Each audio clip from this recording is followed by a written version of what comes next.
Guys ఇది tutorial video కాదు. నేను ఒక సాంగ్ చేసిన. ఆల్రెడీ మీ అందరికి తెలిసే ఉంటుంది. డైలీ నేను పోస్టులు పెడతాను మన ఛానల్లో. సో ఇది మన ఛానల్. సో ఈ ఛానల్లో ఉన్న సాంగ్ని మనం రియల్ టైం ఎడిటింగ్ ఎట్లా చేస్తాం అనేది, మీరు రియల్ సాంగ్స్ కూడా మన యూట్యూబ్లో చాలా సాంగ్స్ వస్తాయి కదా, ఫ్లోక్ సాంగ్స్ కానీ దేవుళ్ళ సాంగ్స్ కానీ ఏదైనా సేమ్ ప్రాసెస్లో ఎడిటింగ్ ఉంటుంది. నేను ఓన్లీ చూపిస్తా వర్క్ ఫ్లో ఎట్లుంటుందని చూపిస్తా. ఒకవేళ మీకు ఇలాంటి టైప్లో ప్రో వర్షన్లో ఎడిటింగ్ నేర్చుకోవాలన్నా, ఇట్లా చేసి మీరు రియల్ టైం పెద్ద పెద్ద సాంగ్స్ ఉంటాయి కదా, అలాంటి సాంగ్స్కి ఎడిటింగ్ చేయాలనుకున్నా ఒక్కసారి కామెంట్లో పెట్టండి.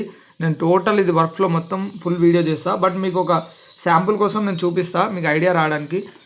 చూసుకోండి ఎన్ని క్లిప్స్ ఉన్నాయో చూసుకోండి. మనకి ఒరిజినల్ సాంగ్కి కూడా ఇన్ని క్లిప్స్ ఉన్నాయి. సో నేనైతే ఇన్ని క్లిప్స్ యూజ్ చేసిన. మనకి రీసెంట్గానే మన ఛానల్లో వీడియో కూడా అప్లోడ్ చేసిన. సో ఈ సాంగ్ గణేషన్ సాంగ్. సో మీరు చూడకపోతే చూడండి, ఎందుకంటే చూస్తే మీకు ఒక ఐడియా వస్తుంది ఎట్లా చేస్తున్నాము ఆ వర్క్ ఫ్లో. అంటే సాంగుకి మెయిన్ థింగ్ వచ్చేసి మనం చేసేది సాంగుకి వీడియో, కానీ సాంగ్ కాదు. సాంగ్ ఎడిటింగ్ ఏంటంటే అది వేరే ఉంటుంది. దాంట్లో మ్యూజిక్ వేయాలి, పియానో వాడాలి, బ్యాండ్ కొట్టాలి, ఆ ఎడిటింగ్ వేరే. మనం ఏం చేస్తున్నామంటే ఆ సాంగ్ని కంపోజింగ్ మొత్తం అయిపోయిన తర్వాత మనం ఆ సాంగ్కి వీడియో క్రియేట్ చేస్తున్నాం. సో ఇక్కడ చూసుకోండి ఎన్ని ఎఫెక్ట్స్ ఉన్నాయో, ఎన్ని ఉన్నాయో నేను అంతా చూపిస్తా. అండ్ మళ్ళీ వన్ మోర్ థింగ్, మీరు ఒకటి గుర్తుపెట్టుకోవాలి. సాంగ్ ఒకవేళ మీరు ఓన్గా ట్రై చేయండి, ఏదో ఒక సాంగ్ తీసుకొని మీకు బేసిక్ రావడానికి. సాంగ్కి సింక్ అయ్యేలాగా డెఫినెట్గా మన సాంగ్ ఎట్లా రన్ అవుతుంది, ఆ సాంగ్కి బీట్ ఎట్లా రన్ అవుతుంది, దాన్ని బట్టి చేస్తే మీకు చాలా అంటే చాలా యూజ్ ఉంటుంది. చూసుకోండి నేను చేసింది ప్రతి ఒక్కటి సాంగ్కి సింక్ అయ్యేలాగానే చేసిన. కాకపోతే అందుకే మీకు ఒకసారి జేసీ బీట్స్ అని యూట్యూబ్లో సెర్చ్ చేయండి, అది వస్తుంది మనకి. సాంగ్ గణేషన్ సాంగ్ అని కొట్టి జేసీ బీట్స్ అని సెర్చ్ చేసిన మనకు వస్తుంది. సో ఇట్లా ఉంటుంది మన ఛానల్. దీంట్లో ఒక్కసారి వీడియోస్ చూడండి, మీకు తెలుస్తుంది అంటే ఎట్లా చేసుకోవాలనేది. ఇలాంటి వీడియోస్ చేస్తే మాత్రం మనీ మాత్రం ఈ నార్మల్ ఎడిటర్స్ కన్నా చాలా ఎక్కువ డబ్బులు ఉంటుంది. సో ల్యాక్స్లో లెర్న్ చేయొచ్చు. బట్ కొంచెం ఎక్స్పీరియన్స్ కావాలి. ఆ ఎక్స్పీరియన్స్ రావాలంటే ఇన్ని క్లిప్స్ మేనేజ్ చేసుకుంటా చాలా ఓపికతోటి ఒక 2-3 డేస్ పక్క పడుతుంది. సో అట్లా 2-3 డేస్ కూర్చొని అన్నీ మేనేజ్ చేసుకోవాలి. మళ్ళీ కలర్ గ్రేడింగ్ మీకు ఈ నార్మల్, ఇప్పుడు నేను ఎగ్జాంపుల్గా చూపిస్తా చూడండి బిఫోర్ ఆఫ్టర్ చూపిస్తా. మెయిన్ థింగ్ సాంగ్లో అన్నీ మనమే చేయాలి, ఓన్లీ సాంగ్ ఎడిటింగ్ కాదు. కలర్ గ్రేడింగ్ చూడండి, ఇది నార్మల్ నేను ఏఐ నుంచి డౌన్లోడ్ చేసింది. చూసుకోండి మనకి ఇక్కడ ఏఐ లోగో కూడా ఉంది. సో దాని నుంచి ప్రాంప్ట్ తోటి ఏదో కథలు పడి నేను చేసిన. సో ఇక్కడ కలర్ గ్రేడింగ్ చూసుకోండి, సినిమాటిక్ కలర్ గ్రేడింగ్ చూసుకోండి. దీనికి ఎంత డిఫరెన్స్ ఉందో. సో మనం సినిమాటిక్గా తీసుకొస్తేనే మన వీడియోకి అనేది ఒక లుక్ ఉంటుంది. సో ఇది కూడా నేను మీకు మెయిన్ థింగ్ చెప్పలేదు, ఇది యాప్ వచ్చేసి క్యాప్కటే. కాకపోతే నేను ల్యాప్టాప్లో తీసుకున్నా. చాలా సింపుల్గా ఈజీగా చేసుకోవచ్చు. ఈ టైప్ కలర్ గ్రేడింగ్ సినిమాటిక్ స్టైల్లో రావాలంటే కొంచెం ప్రాసెస్ ఉంటుంది. బట్ ఒక 15-20 మినిట్స్ కూర్చుంటే సెట్ అయిపోతుంది. మీకు రావడానికి 1 అవర్ పడుతుంది అంతే. చేయడానికి మాత్రం ఎక్కువ టైం ఏం పట్టదు. బట్ మళ్ళీ మనము మీకు ఇది కూడా రావచ్చు, ఈ డౌట్ కూడా. ప్రతి క్లిప్స్కి ఒక్కొక్కటి పెట్టుకుంటా పోవాలంటే చాలా టైం పడుతుంది అనుకోవచ్చు. బట్ అదంతా ఏముండదు. ఒక్క క్లిప్పు ఫర్ ఎగ్జాంపుల్ ఈ క్లిప్పుకి చేసినా మనం ప్రతి ఒక్క క్లిప్కి అడ్జస్ట్మెంట్ చేయొచ్చు.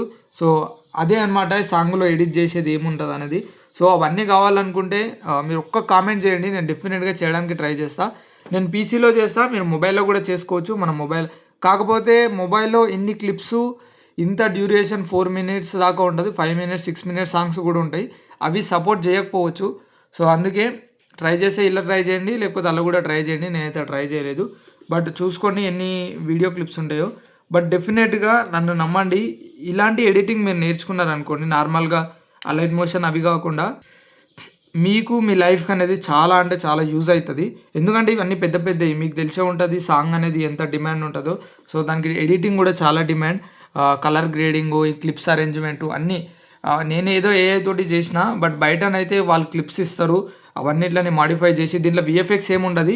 సో మనం లైన్ వైజ్గా క్లిప్స్ని యాడ్ చేసుకుంటూ వెళ్ళి కలర్ గ్రేడింగ్ చేయాలి. మ్యూజిక్ వాళ్ళే ఇస్తారు. ఆ మ్యూజిక్ని తీసుకొని మనం దాన్ని సపరేట్గా ఎడిట్ చేయాలి. దాంట్లో మనం బ్యాక్గ్రౌండ్ మ్యూజిక్ తీసేసి అంతా డిఫరెంట్ స్టైల్లో ఎడిట్ చేయాలి. ఒక్కసారి మీకు కలర్ గ్రేడింగ్ చూపిస్తా చూడండి. ఈ క్లిప్ది కలర్ గ్రేడింగ్. సో ఇక్కడ సైడ్కి చూసుకోండి, సేమ్ మన మొబైల్లో అయితే మ్యాక్సిమం అందరికి క్యాప్కట్ తెలిసే ఉంటుంది. మొబైల్లో అయితే ఎట్లా ఉంటుందో ఆప్షను, ప్రతి ఆప్షన్ సేమ్ అవే ఉంటాయి. కాకపోతే మనం చేసే సెట్టింగ్ బట్టి ఉంటుంది. ఇంకోటి మనకి ఏఐ కూడా మంచిగానే సపోర్ట్ చేస్తుంది, రా ఫుటేజ్ లాగానే ఇస్తుంది మనకు కూడా. సో మనం దాన్ని ఇంకా అడ్వాన్స్గా చేసుకోవచ్చు. సో ఇదేం వాడలేదు. HCL అది డిఫరెంట్ కలర్స్ తోటి ఉంటుంది, అదేం అవసరం లేదు. సో ఇది చూసుకోండి. ఈ మెయిన్ ఇది మనకి ఈ రెడ్ వల్ల మనకి మెయిన్ కలర్ గ్రేడింగ్ ఉంటుంది. ఈ గ్రీన్ వల్ల కూడా ఇవి మూడిట్లా కలిపే మనకి ఈ టైప్లో అవుట్పుట్ సినిమాటిక్ స్టైల్లో వస్తుంది. ఇంకా డీప్లో కూడా మనం తేవచ్చు. ఎగ్జాంపుల్ ఇక్కడ చూపిస్తా చూడండి. చూసారా గ్రీన్ కలర్ వచ్చింది. సో మనం డార్క్గా కూడా సెట్ చేయొచ్చు. చూసుకోండి, ఇది మనం మూవ్ చేస్తున్నప్పుడల్లా మనకి కలర్ అనేది చేంజ్ అవుతుంది. సో చూడండి, ఇప్పుడు ఇంకో కలర్ వచ్చింది. ఇది కొన్ని మూవీస్లలో కూడా ఇలాంటి అడ్వెంచర్ ఉంటుంది కదా, అడ్వెంచర్ మూవీస్కి ఈ టైప్లో చాలా వాడతారు. సో అవి డార్క్గా ఉండి ఇంకా కొంచెం బ్లాకిష్గా ఉంటే చాలా మంచిగా వస్తుంది. సో అది కాన్సెప్ట్ బట్టి ఉంటుంది. మన కాన్సెప్ట్ నార్మల్ కాబట్టి నేను ఇట్లా తీసుకున్నా. అండ్ ఇవి కూడా ఉంటాయి, ఇవి చాలా ఇంపార్టెంట్. వీటితోటే సగం ఉంటుంది, 90% టోటల్ వీటితోటి అడ్జస్ట్మెంట్ ఉంటుంది. ఇక్కడ 0.2 ఉంది కదా, ఇదే టోటల్ కవర్ చేస్తుంది. సో ఇది కొంచెం డిఫరెంట్ ప్రాసెస్ అండ్ మాస్క్ ఇది అవసరం లేదు. సో ఇట్లా ఉంటుంది. మెయిన్ థింగ్ కలరు ఇంపార్టెంట్ కాబట్టి చిన్న చెప్పిన. బట్ మీకు ఇంట్రెస్ట్ ఉంటే డెఫినెట్గా పెట్టండి. ఒకవేళ మీరు ఎడిటర్ కావాలనుకుంటే, మంచిగా మనీ ఎర్న్ చేయాలనుకుంటే ఇవి చాలా యూజ్ అవుతాయి. సో డెఫినెట్గా కామెంట్లో పెట్టండి, ఏం డౌట్ ఉన్నా అడగండి. అండ్ ఇంకోటి, ఇది ఎట్లా డౌన్లోడ్ చేసుకోవాలి దాని గురించి కూడా మీకు తెలియకపోతే డెఫినెట్గా అడగండి, నేను కంపల్సరీగా వీడియో చేస్తా. బై నెక్స్ట్ వీడియోలో కలుద్దాం. జై బోలో గణేష్ మహారాజ్కి జై.